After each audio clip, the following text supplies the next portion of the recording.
সংগ্রামী কক্সেস বাজারবাসী, যার ঐতিহাসিক ভাষণ শুনবার জন্য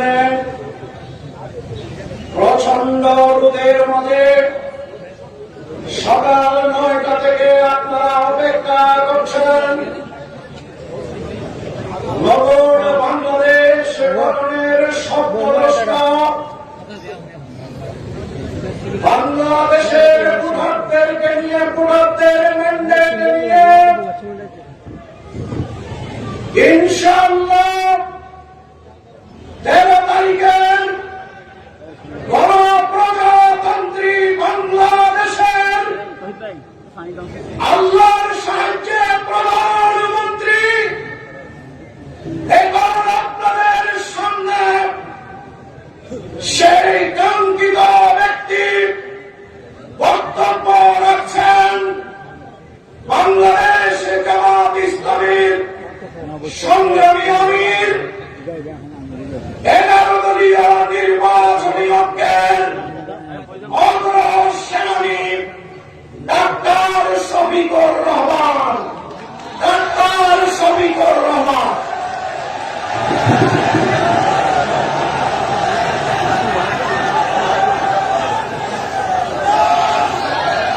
আসসালামু আলাইকুম ওয়া রাহমাতুল্লাহ। জোহরের নামাজের সময় আসুন, এই জন্য সবাই একটু স্লোগান বলতে হালিম ভাই, হালিম ভাই তার আগে একটু নড়াচড়ে উঠি।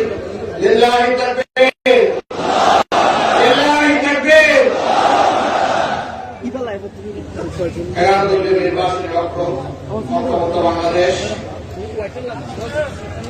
আগামী নির্বাচনকে সামনে রেখে আজকের এই নির্বাচনী জনসভার সম্মানিত সভাপতি,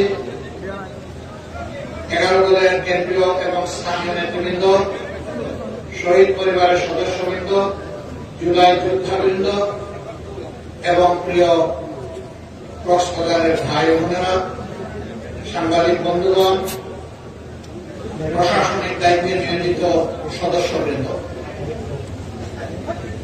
আমি মহান আল্লাহ তাআলার শুকরিয়া আদায় করছি। জুলাই বিপ্লবের পরে দ্বিতীয়বার আমার কক্সবাজারে আসা, আলহামদুলিল্লাহ। তখন যখন আসি তখন নির্বাচনের দিনক্ষণ ঠিক হয়নি, এখন দিনক্ষণ ঠিক হয়েছে এবং ঘনিয়ে এসেছে। এবারকার নির্বাচন আমার আগে কথা বলে গেছে, এটা 8 সাল, 14 সাল, 18 সাল, 24 সালের নির্বাচন নয়। এই নির্বাচন হচ্ছে জাতির দিক পরিবর্তনের নির্বাচন। এই নির্বাচন হচ্ছে জুলাই বীরদের প্রত্যাশা পূরণের নির্বাচন। এই নির্বাচন হচ্ছে মানবদের জন্য একটা নিরাপদ বাংলাদেশ করার নির্বাচন। এই নির্বাচন হচ্ছে শিশুর স্বপ্নে মেলে ধরার নির্বাচন। এই নির্বাচন হচ্ছে পছা গুণে ধরা 54 বছরে যেই রাজনীতি দফায় দফায় ফেসিবাদের জন্ম দিয়েছে, সেই রাজনীতিকে বিদায় জানানো, লাল কার্ড দেখানো নির্বাচন। ইনশাআল্লাহ 12 তারিখ এদেশের আপামর জনগণ লাল কার্ড দেখাবে ইনশাআল্লাহ। আজকে যে উত্থান জনস্রোত যেটা আপনারা লক্ষ্য করছেন, এটা শুধু কক্সবাজার নয়, এটা এখন 56,000 বর্গমাইলের একই দৃশ্য। এর আগে জুলাই তরুণেরা জাতিকে সিদ্ধান্ত জানিয়ে দিয়েছে যে আমরা আজ ইনসাফের পক্ষে, আমরা পুরানো রাজনীতির পক্ষে নাই, ফেসিবাদের পক্ষে নাই। যারা জুলাই চেতনা ধারণ করে আমরা তাদের পক্ষে নাই, সব জানিয়ে দিয়েছে। ডাকসু থেকে শুরু আপাতত জকসুতে এসে ঠেকেছে, ঠেকে দেওয়া হয়েছে, ঠেকে নাই, ঠেকে দেওয়া হয়েছে। ভীত সন্ত্রস্ত হয়ে পড়েছে, যেখানে এখন নির্বাচন সেখানে এখন আরো পার্টি হারার ভয়ে এখন সব নির্বাচন ঠেকাই দেয়। জোর করে মানুষের মন দখল করবে হবে না। মাহমুদা কিন্তু বলে গেছেন তাকে নিয়ে ভুল করা হচ্ছে, অপমান করা হচ্ছে। সে কে? ওই তাদের কারণেই তো আজকে অনেকে জেল থেকে বের হয়েছে, তাদের কারণে অনেকে বিদেশে চিকিৎসার সুযোগ পেয়েছেন, তাদের কারণে অনেকে দেশে আসার সুযোগ পেয়েছে। আজকে সেই উপকারীকে আপনি উপহাস করে এটা তাদের জন্য মনে করবে ইনশাআল্লাহ। আমরা এই মৃত্যুদেরকে কথা দিচ্ছি, ইনশাআল্লাহ 13 তারিখ থেকে নতুন একটি বাংলাদেশ জনগণ পাবে। সেদিন আমাদের মায়েদেরকে আমাদের মাথার উপরে তুলে মর্যাদা দেব ইনশাআল্লাহ। তাদেরকে ঘরে, চলাচলে, কর্মস্থলে সব জায়গায় তাদের পূর্ণ নিরাপত্তা নিশ্চিত করা হবে। শিক্ষায় আমরা বলেছি মাস্টার্স পর্যন্ত তাদের সমস্ত শিক্ষা খরচ বহন করবে সরকার। বলবেন মায়েদেরকে বললেন এটা বৈষম্য না, তারা তো স্লোগান দিয়েছে বৈষম্যের বিরুদ্ধে, আমাদের কিছু বললেন না। না, বললাম না এই কারণে এটা বৈষম্য নয়, এটা তাদের পাওনা, এটা তাদেরকে দিতে হবে। বুঝলাম না কিভাবে পাওনা হয়। আচ্ছা, এই যে এত বড় সমাবেশ, এখানে লাখো পুরুষ এসেছেন, আপনার জীবনে কাউকে, কোন পুরুষকে তার পেটে বাচ্চা ধারণ করতে দেখেছেন? আপনারা কেউ নিয়েছেন? বুকের দুধ দিতে পারবেন? পারবেন না। নিজের বুকে সন্তানের জন্য, শিশুর জন্য বিছানা বানায় দিতে পারবেন? এই নিয়ামত আল্লাহ তাআলা মাদেরকে দিয়েছেন। এই মাদেরকে যে জাতি সম্মান করবে, আল্লাহ তাআলা সেই জাতিকে সম্মানিত করবেন ইনশাআল্লাহ। আর এই মাদেরকে যারা সম্মান করতে চাইবে না, তারা আল্লাহর কাছ থেকে কোন সম্মান পাবে না। জুলাই যুদ্ধের রাস্তায় নেমে বলে নাই আমাদেরকে বেকার ভাতা দেয়, তারা বলেছে আমাদেরকে কাজ দেয়। আমার পাওনা কাজটা আমার হাতে তুলে দেয়। মানুষ টেলিফোন আর কোটায় আমার নিজের মেধা যেন হারিয়ে না যায়, এই ছিল তাদের দাবি। আমার মেধা যোগ্যতা অনুযায়ী আমার যে প্রাপ্য সেটা আমার হাতে দেয়। আমরা যুবকদেরকে বলছি পরিষ্কার, একদম সাফ, আমরা যুবকদের হাতে বেকার ভাতা তুলে দিয়ে অপমানিত করবো না। আমরা তাদের প্রত্যেকটা হাতকে মজবুত করে গড়ে দেব দেশ গড়ার কারিগর হিসাবে। তারপরে কাজ তুলে দিয়ে বলবো এবার আগাও, এদেশ কুমার, এবার চিৎকার দিয়ে বলো আমি বাংলাদেশ। সেই বাংলাদেশের গর্বিত নাগরিক বানাতে চাই যুব সমাজকে। আপনারা দোয়া করবেন। সম্মানিত বন্ধুগণ, বিভিন্ন ধরনের অনেক কিছু ঘটায় তারা করে এগুলা যখন দেখে চতুর্দিকে অন্ধকার, তখন দিনকে রাত মনে হয়, দিশাহারা হয়ে যায়। কি করবে কি বলবে হিসাব খুঁজে পায় না। কিন্তু মনে রাখবেন, এ দিয়ে জনগণের ভালোবাসার জোয়ার ঠেকানো যাবে না। জনগণের দেহের উপর চাবুক মারতে পারবেন, মনের উপরে চাবুক মারতে পারবেন না।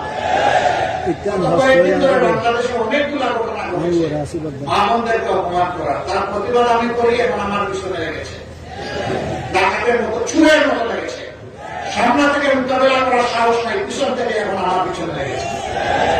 পিছনের লোকেরা ইনশাল্লাহ পিছনে পড়ে থাকবে, সামনে যেতে পারবে।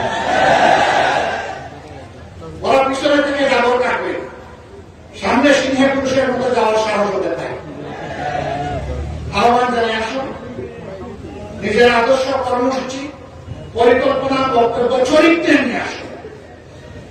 বলবা আমাদের দল, আমাদের শাসকই পারবে, আমাদের সরকারই পারবে একটা দুর্নীতিমুক্ত বাংলাদেশ দিতে।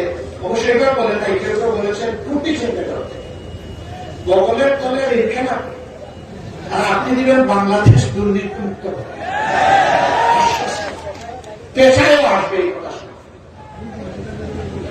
সম্মানিত ভাইরা, জনগণ চালাকি সবার বুঝে, জনগণকে কেউ যেন বোকা না। এখন ঘটাচ্ছে কোন আমলের কোন কর্মচারীকে নিয়োগ দেওয়া হয়েছে, 11 দল যদি ক্ষমতায় আসেন আমাদের নেতৃত্বে, এদের সবাইকে বাদ দিয়ে দেবে। আমাদের অঙ্গীকার ইনসাফ কায়েম করা। যেদিন থেকে নতুন বাংলাদেশের জন্ম হবে, সেদিন থেকে বাংলাদেশকে নতুন ভাবে ঢেলে সাজানো হবে ইনশাআল্লাহ। এই বাংলাদেশ উন্নত হবে, ইনশাআল্লাহ। আমরা পিছনের দিকে তাকাবো না, আমরা সামনের দিকে এগিয়ে যাবো। সেই দিন থেকে আমরা সবার কাছে সততা আশা করবো, স্বচ্ছতা আশা করবো, দায়িত্বশীলতা আশা করবো। আমরা চাই না সরকারের কোন অফিস কোন দলের ঠিকানা হোক, এটা আমরা চাই না। সরকারের অথবা প্রজাতন্ত্রের যারা কর্মকর্তা কর্মচারী হবে তারা হবে জনগণের, তারা কোন দলের হবে না, সেটাই আমরা চাই। তারা থাকবে সব, তারা দক্ষতার সাথে এই দেশকে তারা সেবা দিয়ে যাবে। তখন যদি কেউ ব্যর্থ হয়, অবশ্যই তার বিরুদ্ধে পদক্ষেপ নেওয়া হবে। আমরা সুযোগ দেব। সবাইকে শাস্তি দিলে লোক বাঁচতে কম্বল শেষ, অতীতের অনেক কিছু নিয়ে আমরা পারবো না, কিন্তু কিছু বিষয়ে আমরা ছাড়তে পারবো না। আমরা ছাড়তে পারবো না আবু সাইদের হত্যাকারী, আমরা ছাড়তে পারবো না আফরান ফাইদের যারা হত্যাকারী তাদের শাস্তি বাস্তবায়ন না হওয়া পর্যন্ত তাদের জন্য ছাড় নাই। তাদের সহযোদ্ধা শরীফ উসমান বিন হাদি তার হত্যাকারীর জন্য কোনো মায়া নাই, দয়া নাই, ছাড় নাই। এদের সহযোদ্ধাদের বিচার হতে হবে, এটা তো ন্যায্যতার দাবি। তবে কারোর উপর বিচার করা হবে না ইনশাআল্লাহ। কোন পাইকারি জরিমানা নাই, ন্যায় ন্যায় সবকিছুকে ঘুরাই ফেলার কোন কর্মসূচি আমাদের নাই। তারপরে আমরা কথা দিচ্ছি, মানুষ তো ভুল করতেই পারে, অনুতপ্ত হয়ে যদি তারা তাদের কর্মের মাধ্যমে প্রমাণ করে যে তারা তাদের কাজের জন্য লজ্জিত, অবশ্যই তাদের ব্যাপারটা ইতিবাচক ভাবে বিবেচনা করে হবে ইনশাআল্লাহ। এই দেশ চালাতে হবে, এই মানুষগুলো এই দেশেরই মানুষ। কোথায় ফেলবো? সাগরে? এদেরকে সাগরে ফেলতে পারবো না। আর এত মানুষকে টাকার মতো জেল বাংলাদেশে নাই। সবার লাগবে না, লেজ ধরে পা ধরে টানাটানি না করে কাম করে টান দিলেই হয়ে যাবে ইনশাআল্লাহ। আমরা লেজার পা ধরবো না, আমরা মাথার ওই যে ডানার পায়ে কান আছে ওইটা ধরে টান দিব, যা করবো, যাতে একজনের শাস্তি থেকে 1000 জন শুদ্ধ হয়ে যায়, পরিশুদ্ধ হয়ে যায়। এই কক্সবাজার এটা এখন পর্যন্ত কেন হংকং হতে পারলো না? কেন এটা সাংহাই তো পারলো না? কেন এটা সিঙ্গাপুর হতে পারলো না? পারলো না অসৎ দুর্নীতিবাজ লোকেরা ব্যাংক ডাকাতদের কারণে। ওরা জনগণের নিয়ে জনগণ নিয়ে চিন্তা করে না, কারণ দরদের নিজেই পড়ে আসলে বাংলাদেশে সব 14 গোষ্ঠী কাটাই দিচ্ছে। এরাই আমাদের দেশকে লুটে লুটে শেষ করে দিয়েছে। আমরা কথা দিচ্ছি, দেশ থেকে যে 28 লক্ষ কোটি টাকা ওই দেশে প্রচার করা হয়েছে, ওদের পেটের ভিতরে হাত ঢুকে বের করে আনবো এবং সেই টাকা রাষ্ট্রীয় কোষাগারে জমা হবে। জনগণের উন্নয়নে ইনসাফ ভিত্তিক সেটা ব্যয় করা হবে। কোন মামা খালু, কোন প্রেসিডেন্ট, প্রধানমন্ত্রী, মন্ত্রীর মুখ দেখা হবে না। যার যেটা পাওনা তার কাছে সেটা পৌঁছে দেওয়া হবে ইনশাআল্লাহ। কক্সবাজার এটা অপার সম্ভাবনার একটা পর্যটন এরিয়া, কিন্তু না সেভাবে বিকশিত করা যায়। এখানে অনেক অনিরাপত্তা আছে, সোশ্যাল ক্রাইম আছে। কেন এটাকে ক্লিনজন করা গেল না? ওই দুষ্কর্মের কারণেই করা যায়। মতলববাদ যারা জনগণের উন্নতি বিক্রি করে ফেরি করেছে, খেয়েছে, ওরাই আমাদের এটাকে আগাতে দেয়। সম্মানিত ভাইয়েরা, সব জায়গায় শিক্ষাই হচ্ছে জাতির মেরুদণ্ড। এই জায়গায় মানুষের প্রাণের দাবি এখানে একটা পাবলিক বিশ্ববিদ্যালয়। আমরা আপনাদের আওয়াজ একটু হালকা দেখবো, চান যদি চান দোয়া করেন। শুধু বিশ্ববিদ্যালয়ের মানে দোকানগুলা সার্টিফিকেট তৈরির ফ্যাক্টরি না, আমরা সেই শিক্ষা ব্যবস্থা গড়ে তুলতে চাই যে শিক্ষা মানুষকে মানুষ বানাবে, আবার একই সাথে দেশ পড়ার কারিগর বানাবে। আমরা কোন একাডেমিক জাস্ট থিওরিটিক্যাল এডুকেশনে বিশ্বাসী নই। আমরা মরাল এবং প্রফেশনাল এডুকেশন আমাদের সন্তানদের হাতে তুলে ধরছি। কোন গরিবের সন্তান ওই শিক্ষা থেকে বাদ পড়বে না, ওই শিশুর দায়িত্ব সরকারের। কারণ আমরা রাজার ছেলে রাজা হোক, এই রাজনীতির আমরা বিরোধী। যার যোগ্যতা আছে সেই এই দেশের সেবক হোক, ওইটাই আমরা দেখতে চাই। আমরা আল্লাহর কাছে দোয়া করি আমার একজন রিক্সা চালক শ্রমিক ভাইয়ের মেধাবী সন্তান আগামীতে বিকশিত হয়ে সে যেন বাংলাদেশের প্রধানমন্ত্রী হবে। আমরা ওই দেশটা করতে চাই, ওই দেশটা আমরা দেখতে চাই যে এই দেশে ইনসাফ কায়েম হওয়া মানে হচ্ছে একজন সাধারণ মানুষ অপরাধ করলে তার দেশ শাস্তি হবে, দেশের প্রেসিডেন্ট, প্রধানমন্ত্রী যদি একে অপরাধ করেন তাদেরকে আইন ছাড় দিয়ে কথা বলবে না। আমরা সেই বাংলাদেশকে করতে চাচ্ছি। ওই বাংলাদেশের করাও চান? আলহামদুলিল্লাহ, আসুন তাইলে সেই বাংলাদেশের জন্য আমরা এগিয়ে যাই। দুটি ভোট, প্রথমটা কি ভোট? হা ভোট। প্রথমটা কি ভোট? কিসের পক্ষে? হা। জুলাই আকাঙ্ক্ষার পক্ষে হা। জুলাই যে আকাঙ্ক্ষা ধারণ করে তাকে সম্মান করার নাম হচ্ছে হা। ওনাকে প্রথমে না বলছে, এখন জাতির জেলাকারী আস্তে আস্তে হা বলে। এটা তাদের মুখের নয়, মুখের কথা হোক, আমরা দোয়া করে। কিন্তু এবার যে তার পক্ষে দাঁড়ালে জাতি তার কাছ থেকে হিসাব নিকাশ ভালো করে বুঝে নিবে ইনশাআল্লাহ। 12 তারিখ প্রথম ভোট হবে ইনশাআল্লাহ। হায় হা মানে আজাদি, না মানে গুলামি। আজাদি না গুলামি?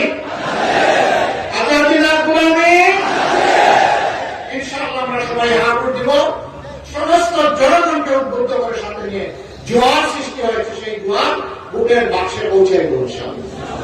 এরপরে ভোটটা হচ্ছে 11 দলের মনোনীত ঐক্যবদ্ধ বাংলাদেশের প্রার্থীদের জন্য। এখানে 4টি আসনে দাঁড়িপাল্লা প্রার্থীরা আছে।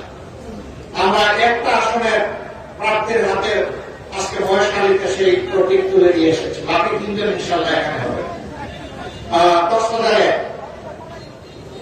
কক্সবাজারে একটা প্রার্থী আসে,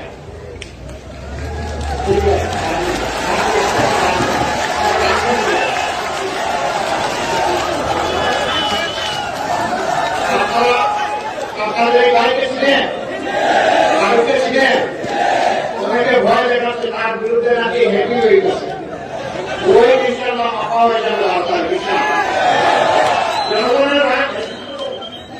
জনগণের রায় যেদিকে পড়বে সেটাই হবে ইনশাআল্লাহ। ইনশাআল্লাহ তরুণদের বাংলাদেশ ইনশাআল্লাহ। কথা আছে খুশি বার্তা শুনে শুনে 12 তারিখ সারাদিন সকাল সন্ধ্যা ইনশাআল্লাহ বিজয় হবে দাঁড়িপাল্লা মাশাআল্লাহ। এবার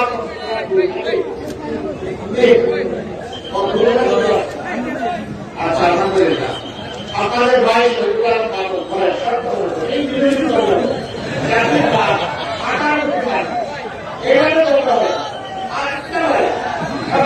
উঁচু করে বসে প্রতি ইনশাআল্লাহ মাশাআল্লাহ কক্সবাজারে সারা দেশে 12 তারিখ সকাল সন্ধ্যা সারাদিন বিজয় বলা ইনশাআল্লাহ মাশাআল্লাহ।